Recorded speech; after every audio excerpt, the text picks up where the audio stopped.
Oregon is going to Penn State, man. This is Penn State's moment. This is the game that they're supposed to win. Like, you can make the argument that every big game that everyone complains about Penn State losing, they weren't supposed to win those games. They've never been favored against Ohio State. They've never been the team that was supposed to win, even last year. I mean, it was at home, but I think everyone kind of expected Ohio State to win. Well, this year, with all the hype that Penn State has going for them into the season, the hype is on Penn State's side this year. They have the older, more experienced team. They have the better roster. They're at home. It's the wideouts, the first time in forever that we're going to see the wideout in the spot that the wideout should be in. It's a big game. You put the wideout there. That's how it should work every single year. They finally get it this year. If they don't do it now, when are they going to do it? When are they going to do it? Drew Aller hasn't looked great, right? But what have they not shown? What have they not shown?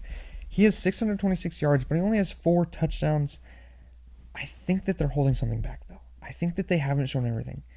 And that's, I think, going to be a huge deal against Oregon's defense that's really experienced. I mean, we talked about it in the preseason where they only had like 3 returning starters. They have Uyunglele at linebacker, but I can't think. They have the safety from Purdue that sounded really good in the offseason. But everyone's new or young for Oregon, and I think that they're a year away. Kind of like Michigan. I know I always compare to Michigan, but they're a year away. Dante Moore, I think he has another year of eligibility after this. He can go pro after this year if he wants to, but I think that they're a year away. I think they're going to be good this year, just not great. I think they compete for a national championship next year for sure.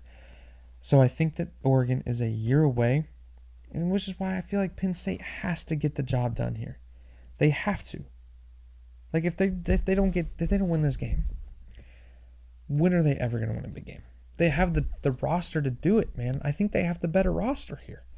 They have the better roster. I don't think they have better coaching because I love Dan Lanning, a Casey guy. But I think that they have the better roster. They have Katron Allen. They have Nick Singleton, Drew Aller, Traber Pena. I think this is Traber Pena's game to show up. This is where the receivers prove themselves and say, hey, we're not last year's receiver room. This is the game that I think Penn State finally announces themselves, and I think this game is going to be Penn State's to lose, especially with the better roster, at home, whiteout. So many things are pointing towards a Penn State win. I think it just has to happen this week. If it doesn't, I don't see a way that they ever compete for what they want to compete for, which is a national championship. I saw something that was really odd. I saw Josh Pate on his Twitter. He put out a poll that said, life is on the world, the fate of the world rides on this game. Who are you picking to win? 73% of people said Oregon. And I thought that was interesting. And to be honest, I'm picking Penn State to win the game. But if you're putting the fate of the world, like the world ends tomorrow if I get this pick wrong, I think I'd go with Oregon just because anytime Penn State's in a big game, you have to pick against them. So if I had $50,000 that I had to, which I do not have $50,000. I wish I had $50,000. I'm getting there. It's why I'm working so much. But if I had a ton of money to spend and I had to put it on this game and I had to put on just who's going to win the game, I'd put it on Oregon. But my pick officially is going to be Penn State. Does this make any sense? Is this making any sense to you guys? What I'm trying to get at here. In big games, you've been known that you can't trust Penn State.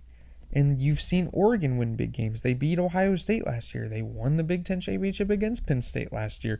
They were the only team that went undefeated in the regular season last year. So why would you not, if your life is on the line, why would you not pick Oregon? But I'm going to pick Penn State because they have the better roster. It's the whiteout at home. James Franklin has to win this game. It's a toss-up, man.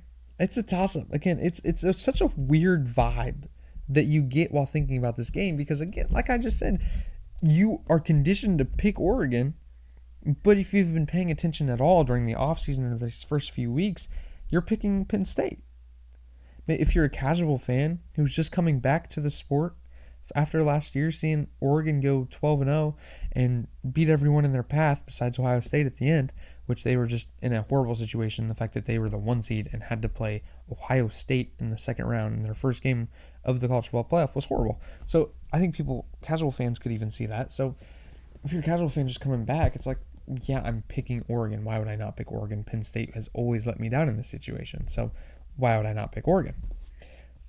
But again, I've paid attention all offseason, and I know how good this Penn State team is. I know who they brought back. I know just how good that they want to be and how much money they spent on this roster to bring them all back. So I am going to pick Penn State in this game.